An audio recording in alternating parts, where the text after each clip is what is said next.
49వ అధ్యాయం యెషయా గ్రంథం 49వ అధ్యాయము 2వ నుండి చదువుదాం. నా నోరు వాడిగల ఖడ్గముగాను ఆయన చేసి ఉన్నాడు, తన చేతి నీడలో నన్ను దాచి ఉన్నాడు, నన్ను మెరుగు పెట్టిన అంబుగా చేసి తన అంబుల పొదిలో మూసిపెట్టి ఉన్నాడు. దేవుడి పరిశుద్ధ వాక్యం మన వెనుకల్లో దీవించును గాక. చిన్న ప్రార్థన. పరిశుద్ధుడానికి ప్రభువా, అయా కొద్ది సమయం నీ మాటలు కొరకు మేము వేచి ఉన్నాం. అయా నీ మాటలో ఉన్న శక్తిని మాకు అనుగ్రహించి మమ్మల్ని బలపరచండి. నిలబడి నన్ను మళ్ళించండి. మీ బిడ్డలకు కావలసిన మాటలు పలుకులు నైనా బిడ్డలకు అందించుకున్నాడు మీకు ప్రార్థిస్తున్నాను. ఈ సన్నిధిలో కూడిన ప్రతి బిడ్డను బట్టి వందన. ఏ సమస్యతో ఎదుగుతో ఈ స్థలంలోకి వచ్చిన ప్రభావం అన్నింటిని కూర్చేవాళ్ళు బాధలు కలిగించి సమాధానం కలిగించేసి మేలుతో నింపి నీ గాయం పడిన హస్తం చేత తాకి బలపరిచి నీ హస్తాన్ని బిడ్డల మీద ఉంచి కార్యాల చేత నూతనపరుచుకున్నాడు ప్రార్థన చేస్తున్నాం. ఈ సమయాన్ని దీవించినైనా ఇదిగోనైనా ప్రభు గడిచిన నెలంతా కూడా కాపాడి ఈ నెలలో మేము ఇలాగా నీ సన్నిధిలో శరీరం వరకు అలాగే సీఎలకు ఆయన సాక్రమెంట్ ఆశీర్వాదకరంగా ప్రభావ మేము తీసుకోవడానికి సహాయం చేయండి. మమ్మల్ని బలపరచండి. ఈ ఆరాధన ప్రభు అందరికీ కూడా ఆశీర్వాదకరం జరిగించమని పొందమని ఆకలించబడుతుండగా ఆయన వినేసి విగ్రహించే మనసును అందరికీ దయచేసి మంచి పడి నూతన వల్ల నీ మాటలు ఫలింపచేయమని యేసయ్య నామమున అడిగి వేడుకుంటున్నాం తండ్రి. దేవునికి స్తోత్రం చెప్దాం. హల్లెలూయా, హల్లెలూయా. దేవుని బిడ్డలారా, మనము చిన్న వాక్య భాగాన్ని మనం చదువుతున్నాం. చూడండి, 49వ అధ్యాయం యెషయా గ్రంథంలో 2వ వచనంలో నా నోరు వాడిగల ఖడ్గముగాను ఆయన చేసి ఉన్నాడు, తన చేతి నీడలో నన్ను దాచి ఉన్నాడు, నన్ను మెరుగు పెట్టిన అంబులుగాను చేసి తన అంబుల పొదిలో మూసిపెట్టి ఉన్నాడు. స్తోత్రం. ఈ వచనంలో 3 మాటలు మనం జ్ఞాపకం చేసుకుంటున్నాం. 3 మాటలు దేవుడు తెలియజేస్తున్నాడు. ఇది ఇశ్రాయేలు సమాజాన్ని గురించి, ఇశ్రాయేలు గురించిన మాట ప్రభువు తెలియజేస్తున్నాడు. ఆయనను ప్రభు అని ఇశ్రాయేలు ఏర్పాటు చేసుకుని అతనితో చెబుతున్న మాట ఏమంటే, నీ నోరు, నా నోరు వాడిగల ఖడ్గముగా ఆయన చేసి ఉన్నాడు. హల్లెలూయా. భక్తుడు అంటున్నాడు, నా నోరు వాడిగల ఖడ్గముగాను తన చేతి నీడలో నన్ను దాచి ఉంచి ఉన్నాడు, నన్ను మెరుగుపెట్టిన అంబులుగా అంబుల పొదిలో నన్ను దాచి మోసి ఉంచి ఉన్నాడు అంటున్నాడు. అంటే 3 మాటలు ఇక్కడ కనబడుతున్నాయి. ఒకటి, వాడిగల ఖడ్గముగా, నా నోరు వాడిగల ఖడ్గముగా అంటున్నాడు. 2, తన చేతిలో నన్ను దాచిపెట్టాడు అంట. 3, నన్ను ఒక బాణం, అంబు అంటే ఒక బాణముగా ఆయన, మెరుగు పెట్టిన బాణముగా ఆయన నన్ను ఉంచి ఉన్నాడు అంటున్నాడు. దేవుని స్తోత్రం. ఆమేన్, హల్లెలూయా. కాబట్టి ఈ రోజు ఈ వాగ్దానం, దీంట్లో ఉన్న మన వాగ్దానం ఒకటి, దేవుడు తన బిడ్డలను, తన ప్రజలను, తన పిల్లలను, నీ నోటిని దేవుడు ఏం చేస్తున్నాడంటే వాడిగల ఖడ్గములో ఉంచాడు. దేవుని స్తోత్రం. మన ఖడ్గం అనగానే బైబిల్ గ్రంథంలో దేవుని మాట, దేవుని వాక్యానికి మనం గుర్తుగా కనబడుతుంది. యేసయ్య మాట 2 అంచుల వాడి అయిన ఖడ్గం అంటారు. వాక్యం ఏముందంటే, హెబ్రీ పత్రిక 4:12 వచనంలో ఏలాయి అనగా అని రాయబడింది. ఏలాయి అనగా ఎందుకనగా దేవుని వాక్యము. హల్లెలూయా. దేవుని వాక్యము ఒకటి సజీవమై బలము గలదై. 2 ఏంటండి? దేవుని వాక్యం అంటే సజీవమైంది. 2 బలము కలది. ఆమేన్, హల్లెలూయా. బలము గలదై రెండంచులు గల ఎటువంటి ఖడ్గము కంటేను వాడిగా ఉండి, హల్లెలూయా, రెండంచులు గల ఎటువంటి ఖడ్గము కంటేను వాడిగా నుండి ప్రాణాత్మ కీళ్లను మూలుగలను విభజించునంత మటుకు దూరుచు హృదయం యొక్క తలంపులను ఆలోచనలను శోధించుచున్నది. స్తోత్రం. శోధించుచున్నది అని రాయబడి ఉన్నది. ఆమేన్, హల్లెలూయా. దేవుని బిడ్డలారా, దేవుని వాక్యం అంటే ఎటువంటిదంటే, దేవుని వాక్యం ఎటువంటి జీవము గలది. ఆమేన్, హల్లెలూయా. దేవుని వాక్యం ఎటువంటిదంటే బలము గలది. యేసయ్య మాట జీవపు ఊట పరముకు, యేసయ్య మాట జీవపు ఊట పరముకు నడిపించు మాట, కత్తివలే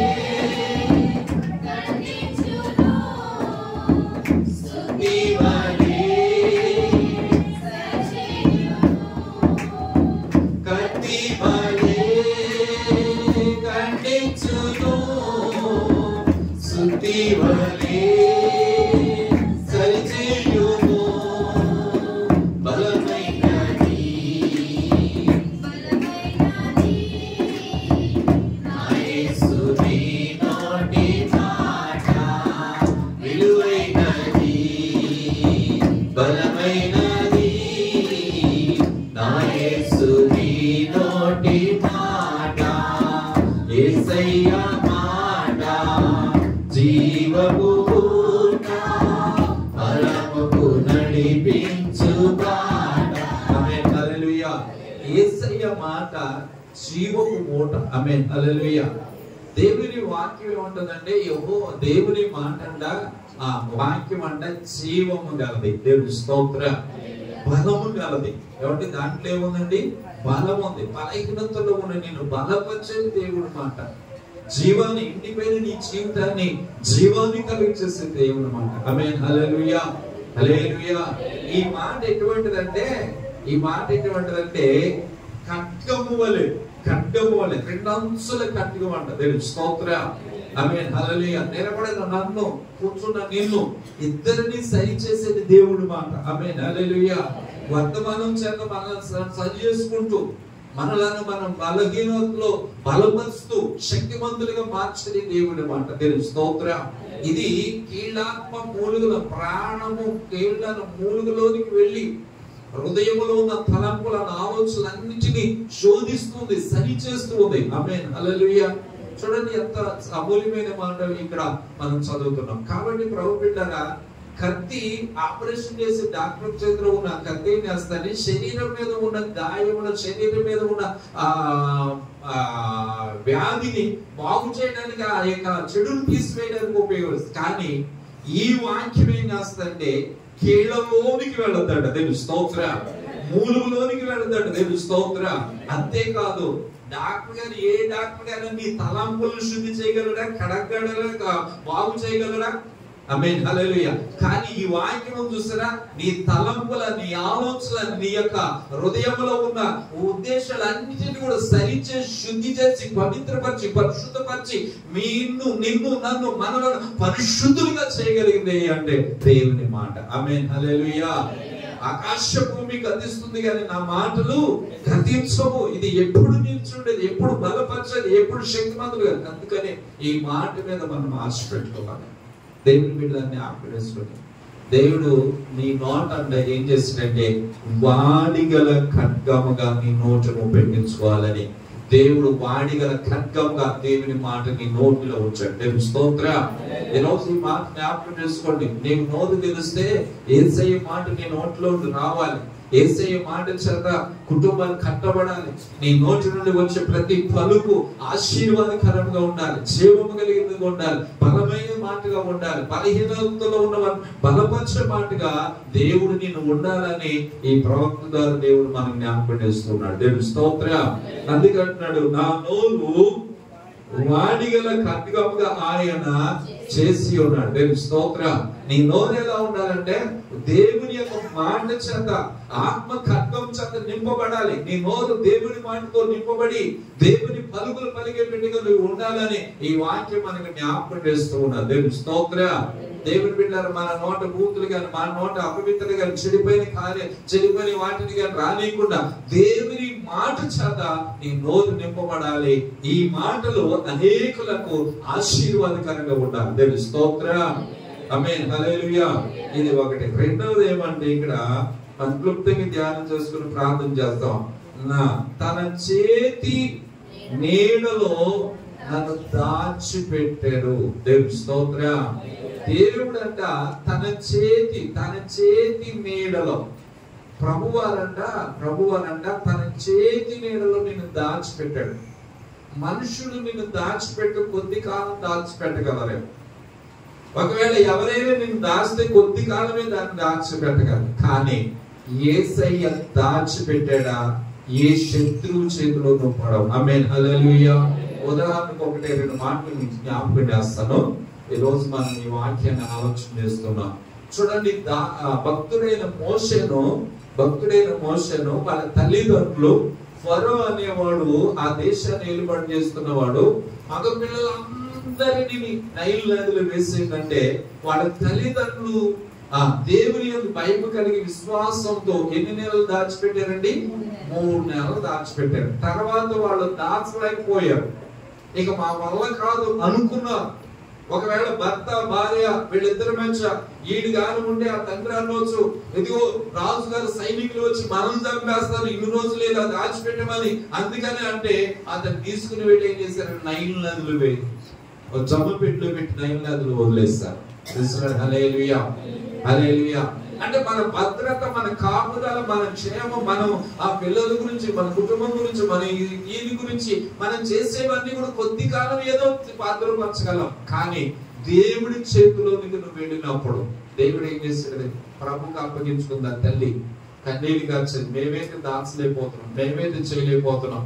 ప్రభా ఈ బిడ్డను మీకు అప్పగిస్తున్నానని ప్రభుకి అప్పగించి ఏడ్చి ఆ నైల్ నదిలో వెళ్తే రాజకుమార్తె అప్పుడే అక్కడికి వచ్చింది. స్తోత్రం. ఆ బిడ్డను చూసి, ఆ పిల్లవాడిని చూసి, వాడి ఏడుపును చూసి అతనిని తన బిడ్డగా ఆమె తనను పెంచి రాజుగారి కోటలో దేవుడు అతని 40 సంవత్సరాలు భద్రపరిచాడు. దేవుని స్తోత్రం. తన తోటి పిల్లలు ఒకవేళ నైల్ నదిలో చనిపోతూ ఉన్నా, తన తోటి పిల్లలందరూ కూడా ఎవరి ఆ సైనికుల చేతిలో ఖడ్గానికి ఆహుతవుతుంటే దేవుని యందు భయభక్తులు కలిగి దేవునికి అప్పగించబడిన ఈ మోషేను దేవుడు ఎంతకాలం అంటే 40 సంవత్సరాలు ఎక్కడ పెరిగాడో తెలుసా? రాజుగారి కోటలోనే. ఆమేన్. హల్లెలూయా. ఆమేన్. హల్లెలూయా. రాజుగారి ప్యాలెస్ లోనే సకల విషయాలు ప్రావీణుడిగా, సకల కార్యాలలో ఉన్నతమైన స్థితిని కలిగిన వాడుగా, అన్నిటిలో కూడా ఫస్ట్ క్లాస్ కలిగిన వాడుగా, చక్కగా అన్నిటిలో వృద్ధి చెందిన వ్యక్తిగా దేవుడు అతన్ని ఏం చేశాడంటే రాజుగారి కోటలోనే పెంచాడు. ఆమేన్. హల్లెలూయా. దేవుడు భద్రపరిచాడు, దేవుడు కాపాడాడు. అంతేకాదు దేవుని చేతిలో ఒక ఆయుధముగా అతడు దేవుని ఎదుట పెరగటం, దేవుడు అతన్ని గొప్ప వ్యక్తిగా చేసినట్లుగా మనము అనేక పర్యాలు వింటున్నాం. దేవుని స్తోత్రం. కాబట్టి ప్రభు బిడ్డలారా, మనము దేవుడికి అప్పగించు. నీ చేతితోనే నన్ను లేపినావు, నీ చేతిలోనే నన్ను చెక్కుకుంటివి, నీ చేతితో నన్ను లేపినావు, నీ చేతిలోనే నన్ను చెక్కుకుంటివి, నీ చేతి నీడలో నన్ను దాచుకుంటివి, నీ చేతి నీడలో నన్ను దాచుకుంటివి. నా ప్రియుడా యేసయ్యా, నీ కృప లేనిది నీ బ్రతుకలేను, క్షణమైనా నీ బ్రతుకలేను నా ప్రియుడా. ఆమేన్. హల్లెలూయా. ఆమేన్. హల్లెలూయా. కాబట్టి ప్రభు బిడ్డల దేవుని చేతిలోనికి నువ్వు వచ్చినప్పుడు దేవుడు నిన్ను భద్రపరుస్తాడు. దేవుని చేతిలో నీకు సురక్షిత ఉంటది. కీడు నుండి, శోధన నుండి, సమస్యల నుండి, అపాయాల నుండి దేవుడు నిన్ను ఏం చేస్తాడంటే భద్రపరుస్తాడు. దేవుని స్తోత్రం. ఆమేన్, హల్లెలూయా. ఏలియాను కొద్ది కాలం దేవుడు ఏం చేశాడంటే, నీవు కెరీతు అనే వాగు దగ్గర ఏమన్నాడంటే దాగియుండు అన్నాడు. కెరీతు అనే వాగు దగ్గర దేవుడు ఏలియాను దాచిపెట్టాడు. నువ్వు ఉండు అన్నాడు. కెరీతు అనే వాగు దగ్గరికి వెళ్ళాడు. దేవుడు ఆకాశ పక్షుల చేత, ఆ కాకోళము చేత ఆహారాన్ని పంపిస్తూ ఉన్నాడు. దేవుని స్తోత్రం. చూడండి, రాజు అంటే అంత వెతుకుతూ ఉన్నాడు. ఈ ఏలియా ఎక్కడ కనపడతాడు, ఎవడన్నా చెప్పండి రా, అతడు ఎక్కడన్నా కనపడదు, వాడిని పట్టుకురండి, వాడిని చంపేయాలి, వాడు వల్లే మాకు ఈ కష్టాలు, లేకపోతే ఈ కరువు, ఈ కాటకాలు, అందుకని ఏలియా అన్నవాడు కనబడకూడదు అని, కనబడితే చాలు వాడిని చంపేయాలన్న ఆలోచన ఉంటే రాజ్యంలోనికి సైనికులు పంపించాడు. వెతకమన్నాడు, ఎక్కడ దొరికితే అక్కడ పట్టుకుని వచ్చేయండి అన్నారు. కానీ దేవుడు అతనిని భద్రపరిచాడు. దేవుని స్తోత్రం. ఆమేన్, హల్లెలూయా. దేవుడు అతన్ని కాపాడాడు. ఒక్కోసారి దేవుడు మనల్ని కొన్ని పర్యాయాలు దాచిపెడుతూ ఉంటాడు, దాగి ఉండమంటాడు. ఎందుకు దాగి ఉండమంటాడంటే, నీవు దేవుని సన్నిధిలో, దేవుని పాదాల దగ్గర నన్ను ఎవడు పట్టించుకోవట్లేదు, నన్ను ఎవడు కూడా గుర్తించట్లేదు, నాకు విలువ ఇవ్వట్లేదు అని అనుకుంటావు. కానీ కొన్ని పర్యాయాలు దేవుడే నిన్ను ఏం చేస్తాడంటే మరుగు చేస్తూ ఉంటాడు. దేవుని స్తోత్రం. నువ్వు మరుగులు పడ్డావు అంటే అర్థం ఏంటంటే, నువ్వు అందరికంటే గనుడిగా ఉన్నట్టు కొరికి. ఆమేన్, హల్లెలూయా. ఈ రోజు నిన్ను ఎవడో పట్టించుకోకపోయినా, ఎవడో నిన్ను లెక్క చేయకపోయినా, నేను ఎంతో కాలం మందిరానికి వస్తున్నా, ఎంతో కాలం ఇక్కడికి వస్తున్నా, నిన్ను గురించి ఎవడు కూడా నన్ను పట్టించుకోవట్లేదు అనుకుంటున్నావేమో. ఒక మాట మీరు గుర్తు చేసుకోవాలి, నీవు ఎవ్వరు నేను పట్టించుకోకపోయినా పరమందున్న దేవుడు నేను చూస్తూ ఉన్నాడు. దేవుని స్తోత్రం. నువ్వు వెనుకున్నావా, ముందున్నావా, ఎక్కడున్నావా అన్నది కాదు, దేవుని కనుదృష్టి నీ మీద ఉన్నది. ఆమేన్, హల్లెలూయా. దేవుడి దగ్గర నిన్ను అప్పగించుకున్నప్పుడు, ప్రభు నన్ను చూడన్నప్పుడు, ప్రభు హస్తం నిన్ను పట్టుకున్నది. దేవుడు ఒక రోజు వస్తుందండి, ఆ రోజున అందరికంటే గనులుగా దేవుడు నిన్ను ఉంచుతాడు. దేవుని స్తోత్రం. ఈ ఏలియా ఎవరికి కనబడట్లేదు. ఈ ఏలియా మరుగైపోయాడు, మరుగ్గా ఉన్నాడు, దాగి ఉండమన్నాడు. కొన్ని రోజులైంది, ఒక సమయం వచ్చింది, దేవుడు అన్నాడు, నీవు లేచి రాజును దర్శించు అన్నాడు. దేవుని స్తోత్రం. మరుగుని చేసింది ఆయనే, బయలుపరిచింది ఆయనే. ఆమేన్, హల్లెలూయా. ఎవరిని మరుగుని చేసింది ఆయనే, అందరి ఎదుట బయలుపరిచేది ఆయనే. ఆమేన్, హల్లెలూయా. అంటే దేవుడు బలిష్టమైన చేతి కింద నువ్వు దీనుడిగా ఉన్నప్పుడు ఒక రోజు నేనేం చేస్తాడంటే, వెంట గొప్పల నుండి దీనుల పైకి లేపిన ప్రభుడవు నీవే. వెంట గొప్పల నుండి దీనుల పైకి లేపిన ప్రభుడవు నీవే.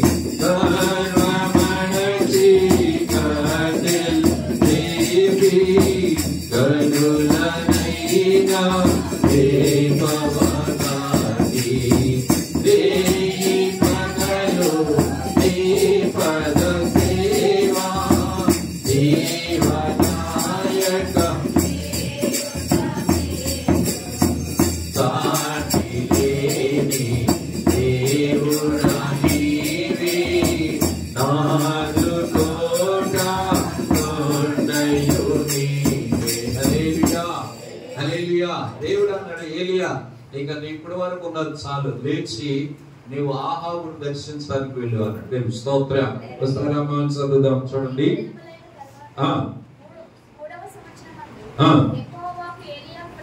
యెహోవాకు ఏలియాకు ప్రత్యక్షమై, రాజుల మొదటి గ్రంథం 18వ అధ్యాయం చదువుతున్నాను. నేను భూమి మీద వర్షము కుమ్మరింపబోచున్నాను,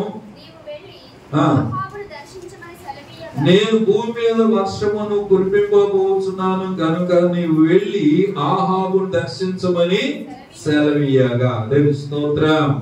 ఆమేన్, హల్లెలూయా. దేవుడు అన్నాడు, చూడండి, అతడు వెళ్ళి అక్కడ రాజుగారి దగ్గర పనిచేస్తున్న ఒబద్యా దగ్గరికి వెళ్ళాడు. నేను ఇదిగో ఆహాబును దర్శించడానికి వెళ్ళాలి అన్నాడు. అప్పుడు అన్నాడు ఈయన, అయ్యో పాస్టర్ గారు, నిన్ను వెతకని రాజ్యమైన ఇంకోటైనా ఏదైనా ఉందా? ఎందుకయ్యా అలా మాట్లాడుతూ నన్ను చంపవలేదనా, రాజుగారి చేతిలో నేను చావాలని నేను చేసిన పాపం ఏంటి అంటాడు. ఇక్కడ 9వ వచనం చదువుదాం. నేను చావాలనని నీ దాసుడైన నన్ను ఆహాబు చేతికి నీవు అప్పగింపనేలా, నేను చేసిన పాపమేమి?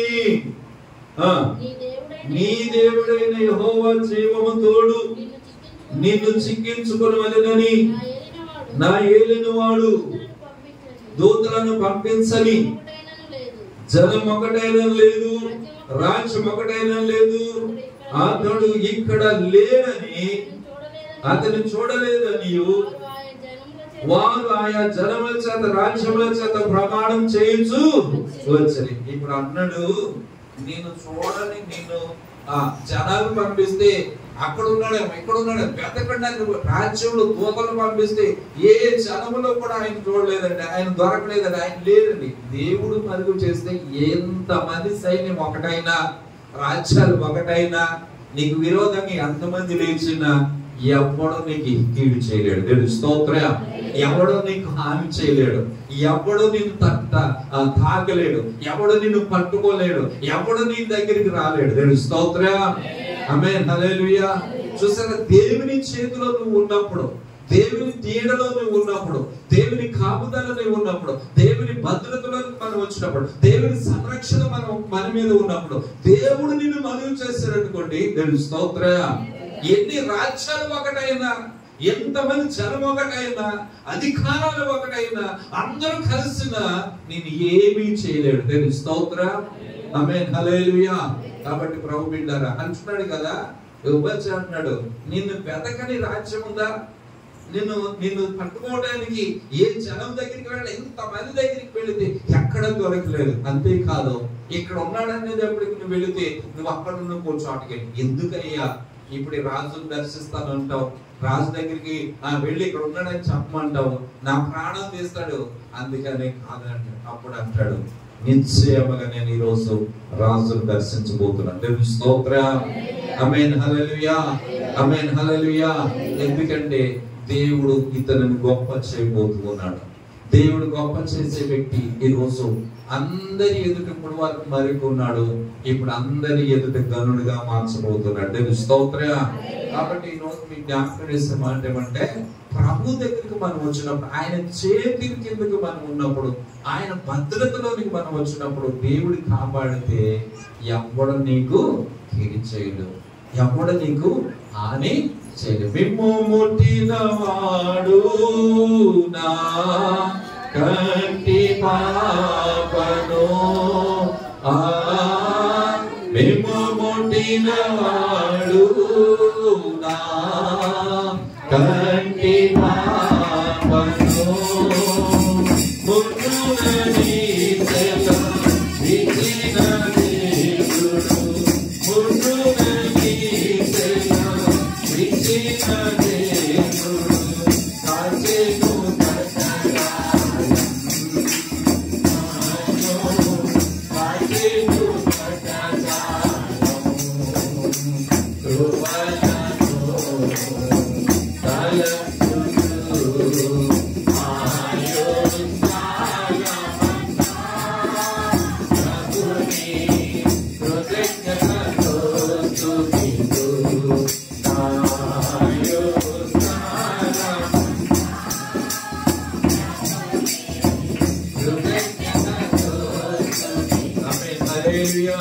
కాబట్టి ఏ శోధనలో, ఏ సమస్యల్లో, ఎటువంటి కష్టాలు కూడా వెళుతున్నా దేవుని బిడ్డమైన నిన్ను ఏ సమస్య కూడా నిన్ను నాశనం చేయకుండా దేవుడు తన చేతితో నిన్ను ఏం చేస్తాడో తెలుసా?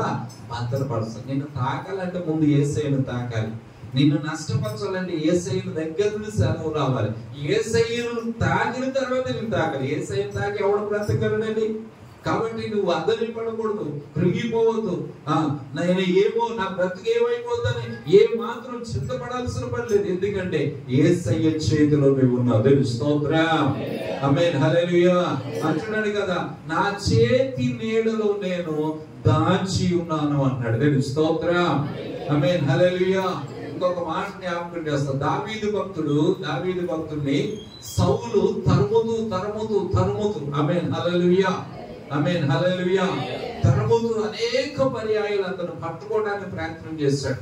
వాక్యం ఏముందంటే, సమూయేలు మొదటి గ్రంథం 23వ అధ్యాయం 15వ వచనం ఒకసారి చదువుదాం చూడండి. సమూయేలు మొదటి గ్రంథం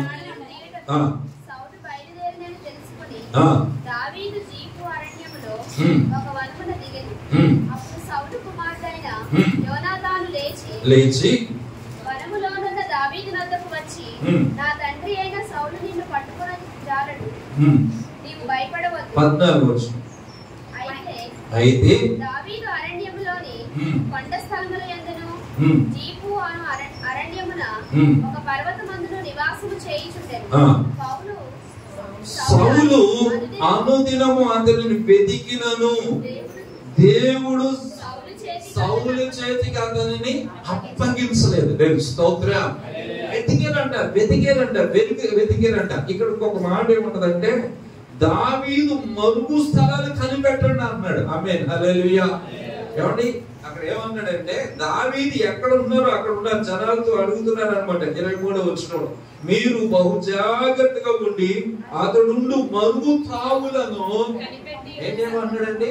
మరుగు తావులు. హల్లెలూయా. ఆమేన్. హల్లెలూయా. దావీదు ఎక్కడ తాగుతున్నాడో, ఎక్కడ భద్రపరచబడుతున్నాడో. కానీ దావీదు ఏమన్నాడు? 119వ కీర్తన అంటాడు కదా, దావీదు 119వ కీర్తనలో ఏమంటున్నాడంటే, నా దాగు చోటు నీవే అన్నాడు. 32వ కీర్తనలో 119లో కూడా ఒక చక్కని మాట ఉంటదండి. ఆ మాట మీకు జ్ఞాపకం చేస్తాను చూడండి. పరిశుద్ధ గ్రంథంలో 119 నా దాగు చోటు నీవే, నన్ను నింపు దేవుడవు.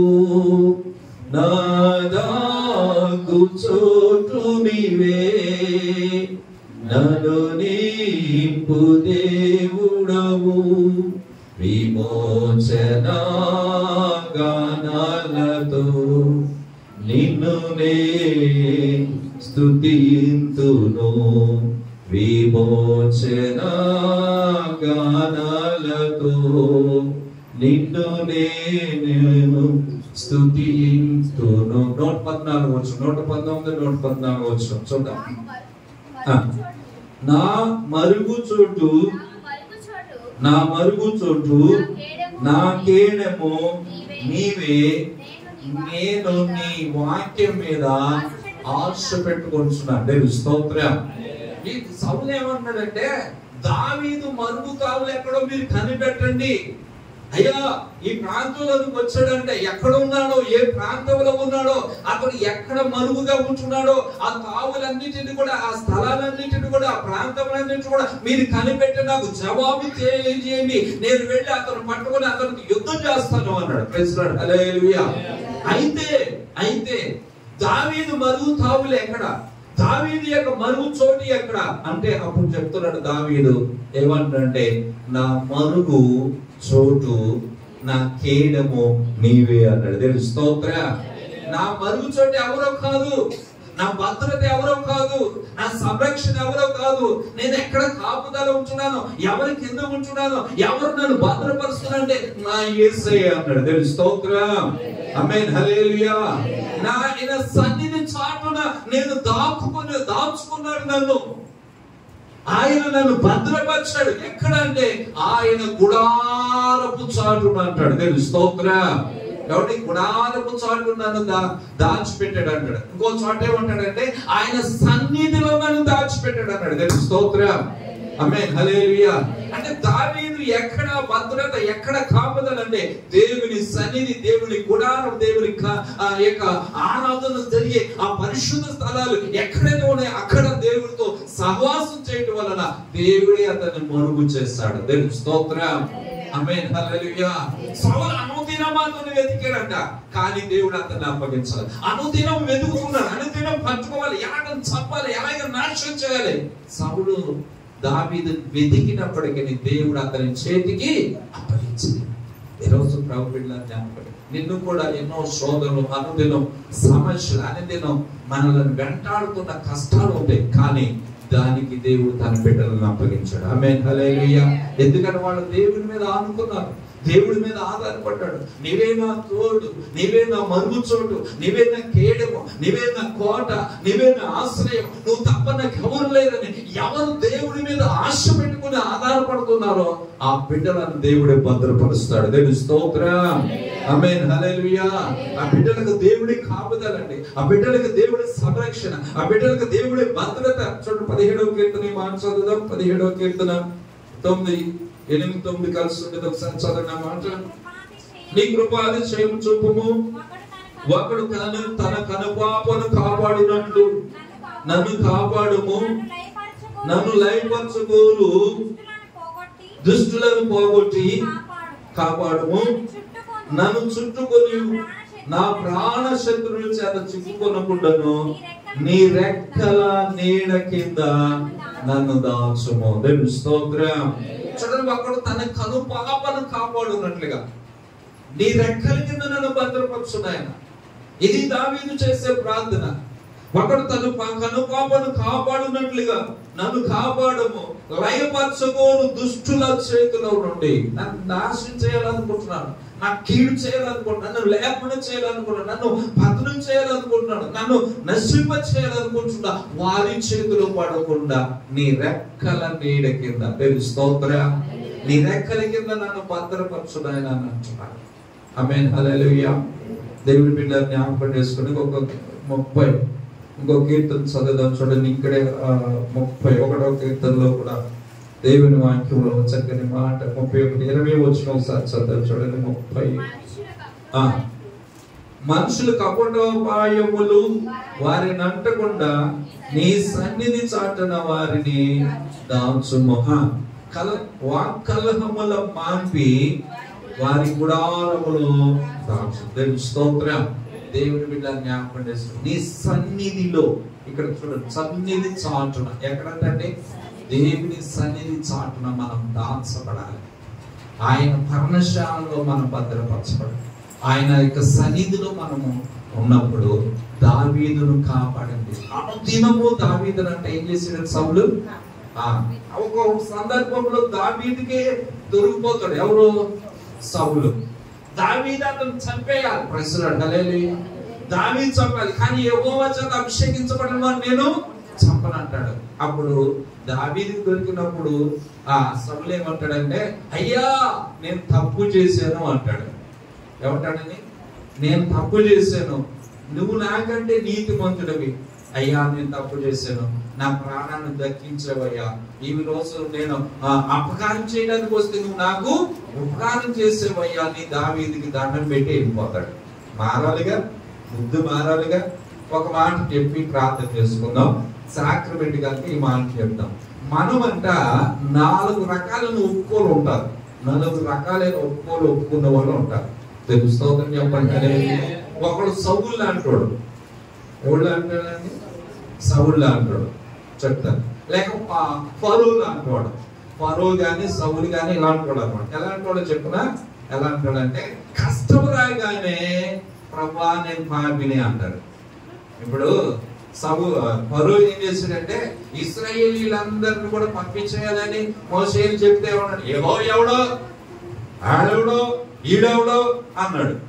ఒక కష్టం వచ్చింది, ఒక తెగులు వచ్చింది. తెగులు రాగానే ఏమన్నాడు? అయ్యా నేను తప్పు చేశాను, నేను పంపించేదాన్ని, ఈ తెగులు తప్పుపోయేటట్టుగా, ఈ తెగులు తొలగిపోయేటట్టుగా, ఈ సమస్య తొలగిపోయేటట్టుగా ప్రార్థన చేయండి అయ్యా, నేను తప్పు చేశాను అన్నాడు. దేవుని స్తోత్రం.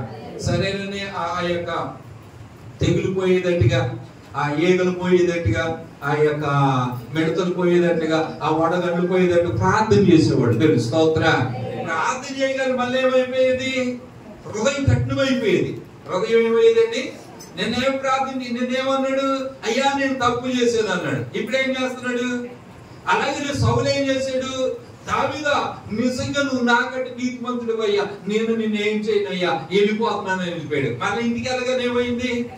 హృదయం ఏమైపోయిందండి? అంటే కష్టాలలో, బాధల్లో, శ్రమల్లో ప్రభా నాయనా తండ్రి నువ్వు లేకపోతే నాయనా, నువ్వు సహాయం చేయకపోతే అంటే ప్రభా పాపునయ్యా నాయనా క్షమించాలి. ఎప్పుడు సౌలు అంటాడు అనమాట, ఫరోను అంటాడు అంటారు. ఇది అయిపోతుంది. ఇది ఒక రకం. చెప్పండి, ఇది ఒక రకం. ఇలా ఎప్పుడంటే కష్టం వచ్చినప్పుడే దేవుడు కావాలి, కష్టం వచ్చినప్పుడే ఒప్పుకుంటారు, కష్టం వచ్చినప్పుడే. ఇది రెండో రకం ఉంటారు.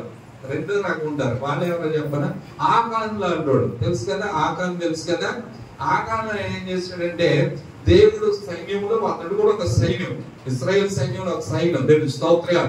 మంచి యోధుడండి. ఆమేన్, హల్లెలూయా.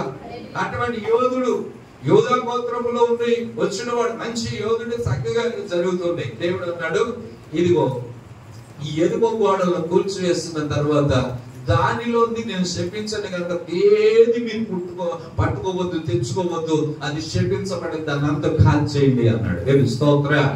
కానీ అక్కడికి వెళ్ళిన తర్వాత ఆలోచించాడు, చూశాడు. మీ అందరు తెలిసిన విషయాలు. చూశాడు, తెచ్చుకున్నాడు, దాచిపెట్టుకున్నాడు. ఇశ్రాయేలీలు జయం వచ్చేసింది కదా, ఎరుకొని కూల్చేసారు కదా, వెళ్ళిపోతూ ఇంకో చిన్న గ్రామం, చిన్న పట్టణం మీదకి వెళ్ళాలి. వెళ్ళారు. 36 మంది చచ్చిపోయారు ఇశ్రాయేలీలు. అరే యెహోషువ ఏం చేస్తున్నాడు? ప్రభా ఏంటైనా నిన్నేమో గొప్ప విజయం వచ్చింది, నిన్నేమో విజయం అంటే ఆ గొప్ప విజయం ప్రపంచంలో ఎవరికి లేనందుకు గొప్ప విజయాన్ని నేను చూసానయ్యా. ఇప్పుడు చిన్న దాంట్లో ఓడిపోతున్నా, చిన్న సమస్యలో ఓడిపోతున్నా, ఈ చిన్నదాన్ని జయించలేకపోతున్నా ప్రభా అని ఏడుస్తూ ఉంటే దేవుడు అన్నాడు, నేను లేకపోతే పెద్దదైనా చిన్నదైనా ఒకటేరా బాబు, నేను మీతో రాలేదు, ఎందుకంటే మీ మంచి పాపం ఉంది కనుక. నేను లేకుండా మీరు యుద్ధానికి వెళితే చిన్న దాంట్లో కూడా ఓడిపోతారు. ప్రైజ్ లార్డ్, హల్లెలూయా. అర్థం చేసుకోండి, యేసు లేకుండా మనం చేసే ఏ ప్రయత్నం చిన్నదైనా పెద్దదైనా, యేసు లేకుండా మనం చేసే ప్రతి దాంట్లో కూడా ఓటమే కానీ జయము ఉండదు.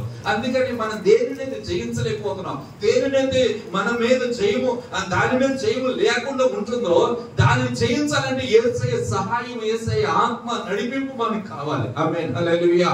కాబట్టి ఈయన ఏం చేశాడంటే శత్రువులు యుద్ధానికి వెళ్ళినప్పుడు యెహోషువ ఏం చేశాడంటే ఏడుస్తూ ఉండండి ప్రభువారు అన్నారు, మీలో పాపం ఉంది కనుక పాపాన్ని ఒప్పుకోండి అన్నాడండి.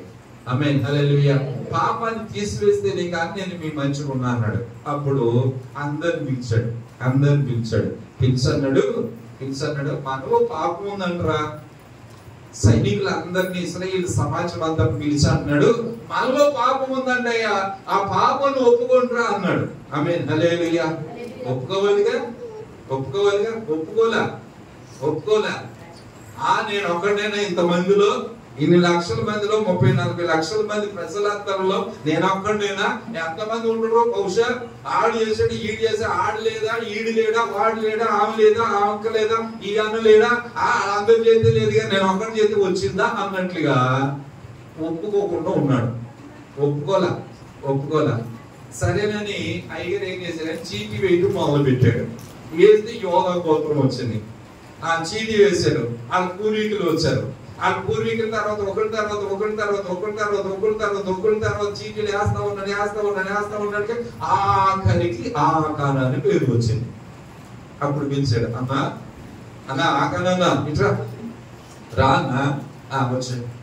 ఏంటన్నా నీ పేరు వచ్చింది, నేను చూడానా, నీ పేరు ఇది ఇన్ని లక్షల మందిలో నీ పేరు వచ్చిందంటే ఏదో కదా, చెప్పునానా, దయచేసి చెప్పునానా అంటే అప్పుడు ఒప్పుకుంటున్నాడు. ఏమంటే వాస్తవమే, నేను తప్పు చేసింది, పాపం చేసింది నిజము అన్నాడు. దేవుని స్తోత్రం. ఎప్పుడు మొదట్లోనే దేవుడు చెప్పినప్పుడు ఒప్పుకుంటే ఎలా ఉండేది గుర్తు చేసుకోండి. మొదట్లోనే దేవుడు చెప్పినప్పుడే మీలో తప్పు ఉంది, పాపం ఉంది, అందుకే నేను రావట్లేదు అన్నప్పుడే ఒప్పుకుంటే ఎంత బాగుండేది. కానీ ఇప్పుడు ఏం చేశాడు తెలుసా? ఇప్పుడైతే ఆ చీటీ పడే వరకు, ఆ సమస్య ఇదిగో నువ్వే అని జ్ఞానస్థాపన చేసే వరకు పాపాన్ని ఒప్పుకోలే. దాని తెలుగులో మన భాషలో ఏమంటారంటే మనం చెప్పుకుందాం. తెలుగు స్తోత్రం. కాబట్టి చేతులు కాయలేక అంటారు చూసారా? తెలుగు స్తోత్రం. అంత అయిపోయిన తర్వాత ఏంటి? ముందుగానే ముందుగానే సరి చేసుకోవాలి. కానీ యాకాన్ అన్నవాడు ఎటువంటి వాడు అంటే అప్పుడు చూసుకోవచ్చులే, అప్పుడు వచ్చినప్పుడు చూసుకోవచ్చులే, అప్పుడు చేయొచ్చులే, అప్పుడు బ్యాలెన్స్ చేయొచ్చులే, అప్పుడు ఏదో చేద్దాంలే అని ఒప్పుకొని రకం. ఏదైనా సమస్య వచ్చినాక నువ్వే తప్పదు అంటే అప్పుడు ఒప్పుకుంటారు. అటువంటి వాళ్ళ విషయంలో దేవుడు జోక్యం చేసుకోవడం, మేలు పొందలేవు, దీవించబడలేవు. అక్కడ పరువు దీవించబడలేదు, ఇతడు అంతే. తెలుసు స్తోత్రం చెప్పండి. హల్లెలూయా. ఈ రోజు ప్రభు దగ్గరకు వచ్చాడు, నీవు సాక్రమెంట్ తాగి మనము కూడా గుర్తు చేసుకోవాలి. ఏమంటే నాలో ఏమైనా పాపం ఉందేమో అని మన పాపములను మనము ప్రభు దగ్గర ఏం చేయాలంటే ఒప్పుకోవాలి. అతిక్రమములు దాచిపెట్టుకున్న వాడు వర్ధిల్లడు, వాటిని ఒప్పుకొని విడిచిపెట్టేవాడు కనికరించబడతాడు. దేవుని స్తోత్రం. దేవుని బిడ్డ జ్ఞాపకం చేసుకో. ఫరో లాంటి మనసు మనలో ఉండకూడదు. ఈ యొక్క సౌలులాగా నేను ఎప్పటికప్పుడు హృదయాన్ని కఠినం చేసుకుని మరలా దావీదుని ఎలా తరుగుతున్నాడు అలా తగ్గవాడు ఉండదు. అటువంటి మనసు మనలో ఉండకూడదండి. సరి చేసుకోవాలి. వాక్యం చేత మనం పవిత్రపరచుకోవాలి, పరిశుద్ధపరచుకోవాలి, రక్తం చేత కడగబడాలి. దేవుని స్తోత్రం. రెండో వాడు ఆకాన్ ఏంటంటే అది చీటి పడే వరకు, అంటే ఇక నేరస్థాపనం చేయబడే వరకు ఇక తప్పగా అని ఒప్పుకున్నాడండి. ఒప్పుకున్నాడు లేదా? ఒకసారి చదువుతాను ఆ మాటను. యెహోషువ గ్రంథం 7వ అధ్యాయము. యెహోషువ గ్రంథం 7వ అధ్యాయం చదవండి. ఆకానుతో నా కుమారుడా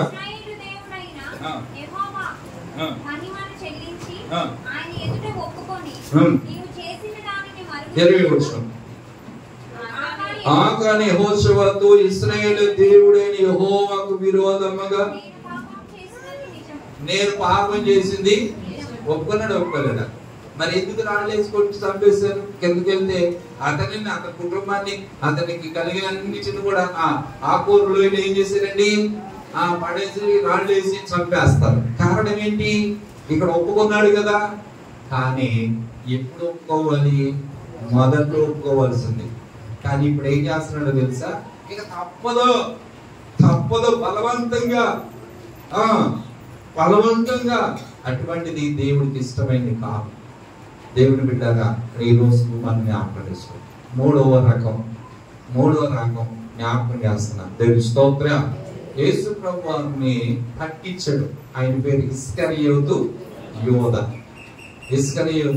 దేవుని స్తోత్రం చెప్పండి. హల్లెలూయా. యేసు ప్రభువుని పట్టించాడు. వెండి నాణాలకు 30 నాణాలకి. ఆ 30 నాణాలను తీసుకుని వెళ్ళిపోయాడు.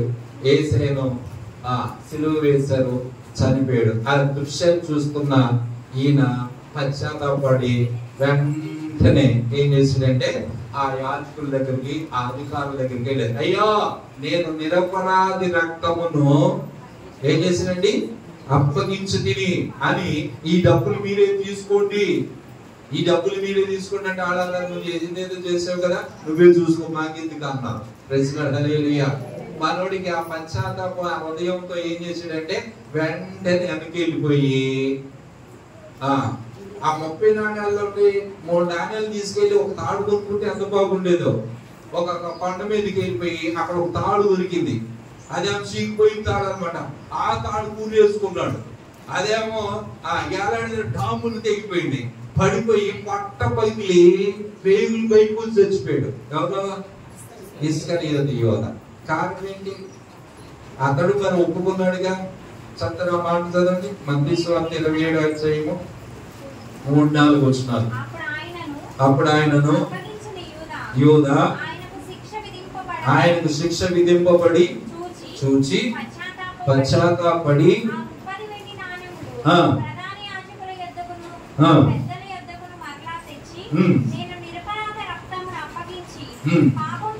పాపం చేస్తుందని చెప్పాను. వారు దాంట్లో మాకేం పని, నువ్వే చూసుకో అన్నారు. హల్లెలూయా. తర్వాత అతడు బయటికి వెళ్ళి ఊరి పెట్టుకుని చనిపోయాడు. అయిపోయింది. దేవుని స్తోత్రం. ఇప్పుడు మీకు జ్ఞాపకం చేస్తాను. ఇక్కడ ఉన్నాడు కదా, ఏమన్నాడు? నేను పాపం చేసి తిని అన్నాడు. మరి చేసినోడు పాపం చేస్తూ ఒప్పుకున్నాడు కదా, మరి క్షమించబడ్డా? దేవుని స్తోత్రం. కారణం ఏంటో తెలుసా? దేవుడి దగ్గర ఒప్పుకోలే, దేవుడి దగ్గరికి ఒప్పుకోలేదు, మనుషుల దగ్గరికి వెళ్ళాడు. దేవుడి బిడ్డ జ్ఞాపకం చేసుకో. మనుషుల దగ్గర చాలా మంది ఒప్పుకుంటారు ఈ రోజుల్లో. అక్కడక్కడ ఫాదర్ల దగ్గర ఒప్పుకుంటున్నారు. కానీ ఒప్పుకోవాల్సింది ఎవరి దగ్గర తెలుసు? వాక్యానుసారం చెప్తున్నాను, దేవుడి దగ్గర మొదట మన పాపాలు ఒప్పుకోవాలి. దేవుడి స్తోత్రం చెప్పండి. హల్లెలూయా, హల్లెలూయా. మన దోషాలు దేవుడి దగ్గర ఒప్పుకోవాలి, మన అపరాధములు దేవుడి దగ్గర ఒప్పుకోవాలి, మన బలహీనతలు దేవుడి దగ్గర ఒప్పుకోవాలి. దేవుడి దగ్గర నీ పాపాలను ఒప్పుకోవాలి. ఆమేన్, హల్లెలూయా. మన అపరాధములన్నిటిని కూడా దేవుని సన్నిధిలో ఒప్పింప చేయాలి, ఒప్పుకోవాలని దైవ వాక్యం తెలియజేస్తుంది. కనుక ప్రభు దగ్గరికి వచ్చిన దైవ చిత్తానుసారమైన దుఃఖం, రక్షణార్థమైన మారు మనసు కలిగేస్తాయి. మనుషుల దగ్గర కాదు నువ్వు చెప్పుకునేది. ముందు ఎవరి దగ్గరికి వెళ్ళాలి? దేవుడి దగ్గరికి వెళ్ళాలి. దేవుడి స్తోత్ర. ప్రభా, పాపినైనా నన్ను క్షమించని దేవుడి దగ్గర చెప్పాలి. తర్వాత నీవు మనుషుల దగ్గరికి వెళ్ళాలి.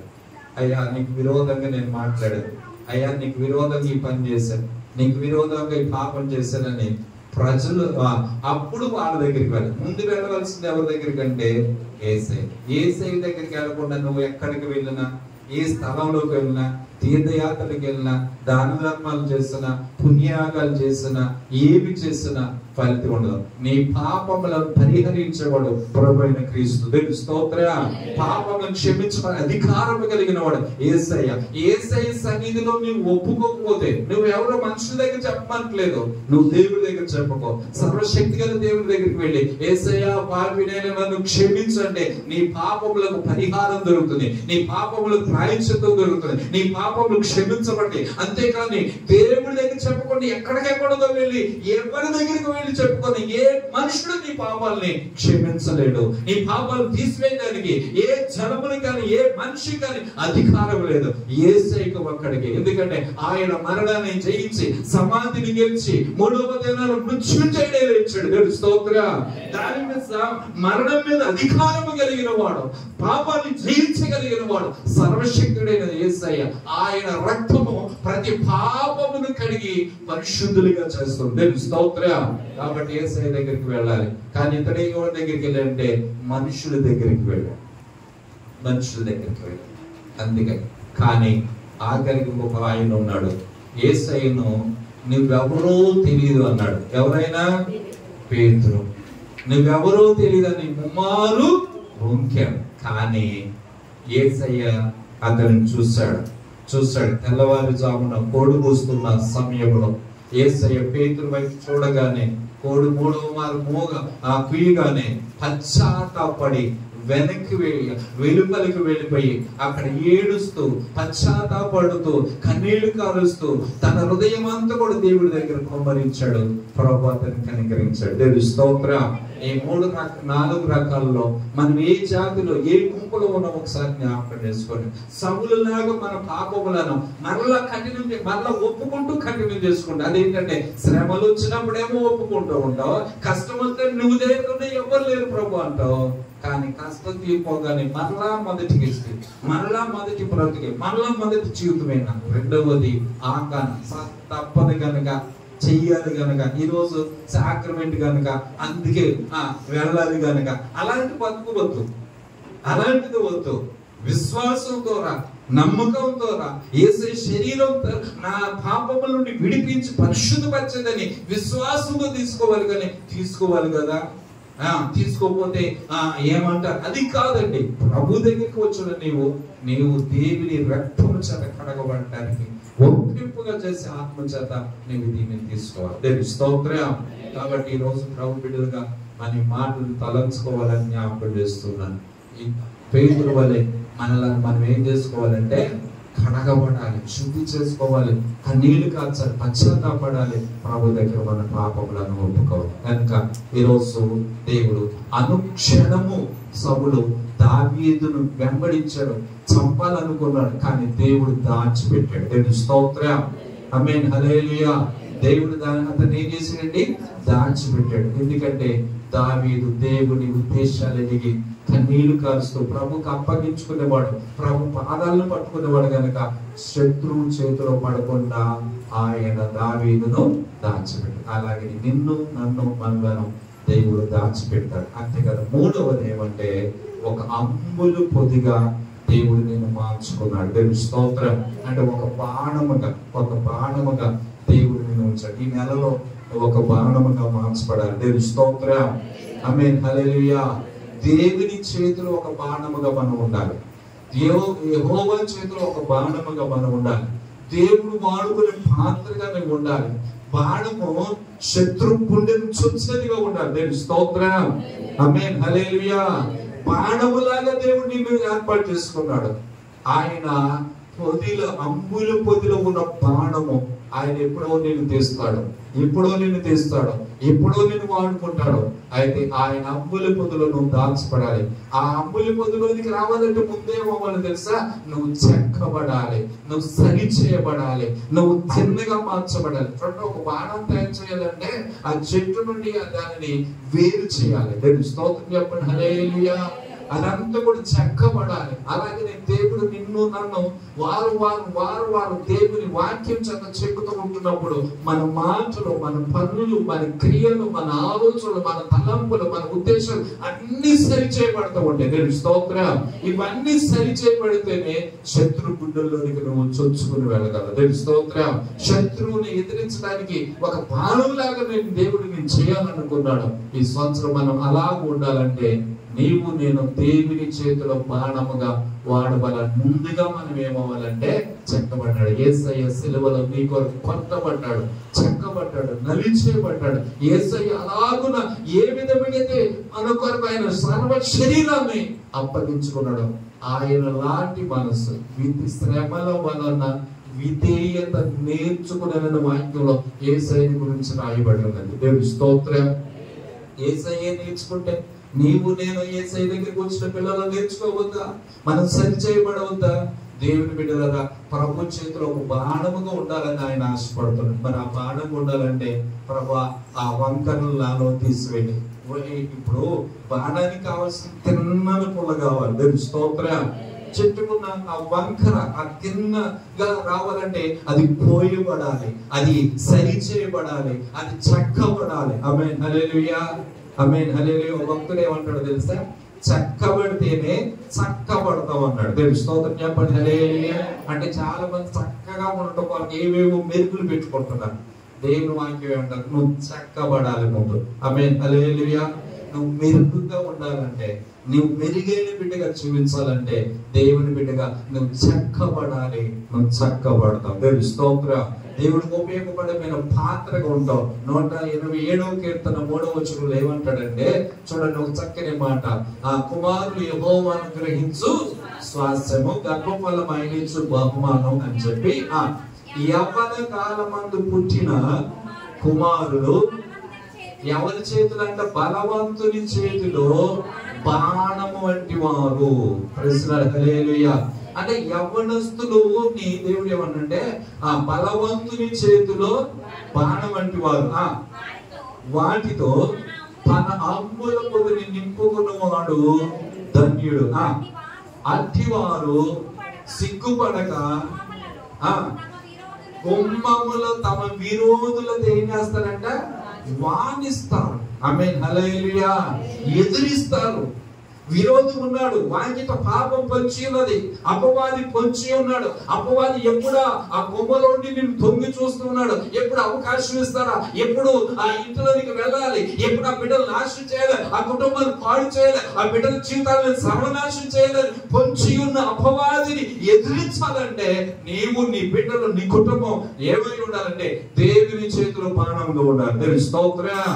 వాడు అంటున్నాడు కదా, విరోధులు గుమ్మమ్మ దగ్గర కూర్చున్నాడు, గుమ్మం దగ్గర విరోధి ఉన్నాడు. వాడు ఏం చేస్తున్నాడు? పొంచి చూస్తున్నాడు అనమాట. ఎప్పుడా అవకాశం ఇస్తారా? ఇంటిలోనికి వెళ్ళాలి, చొచ్చి ఆ ఇంటిని నాశనం చేయాలి, ఆ కుటుంబాన్ని పాడు చేయాలంటే, అయితే నీ బిడ్డలుగా నీవు ఒక బాణముగా మార్చబడి విరోధిని అంటే ఏం చేయాలంటే వాదించాలి. ఆమేన్, హల్లెలూయా.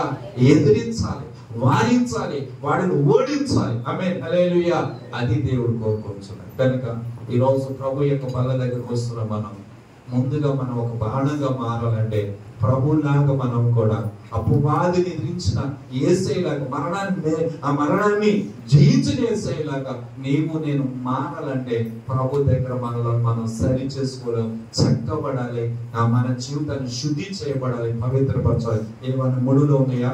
చూడండి, పుల్లకి ముడులు వంకరు ఉన్నాయి అనుకోండి, అది బాణానికి పనికి రాదు, పక్కన పడేస్తాడు. అది తిన్నగా వెళ్ళదు, గురిని గమ్యానికి చేరదు. శత్రు గుండెలు చోచుకోవాలంటే అది తిన్నగా ఉండాలి. ఆమేన్, హల్లెలూయా. దేవుడు కూడా అంతే. నిన్ను కష్టాలు, కన్నీరు, బాధ, శ్రమ, శోధనల గుండా పంపిస్తూ ఉన్నాడంటే నీలో ఉన్న బలహీనతలను సరి చేయడానికే, నీలో ఉన్న కోపం తీసివేయడానికి, నీలో ఉన్న అసూయలు తీసివేసి, నీలో ఉన్న అన్నిటిని తీసివేసి యేసయ్య సాధనంగా నువ్వు మారటం కొరకు ఈ ముడులన్నిటిని కూడా, ఈ బొడుపులన్నిటిని కూడా ఆయన చెప్పుతూ ఉన్నాడు. దేవుని స్తోత్రం.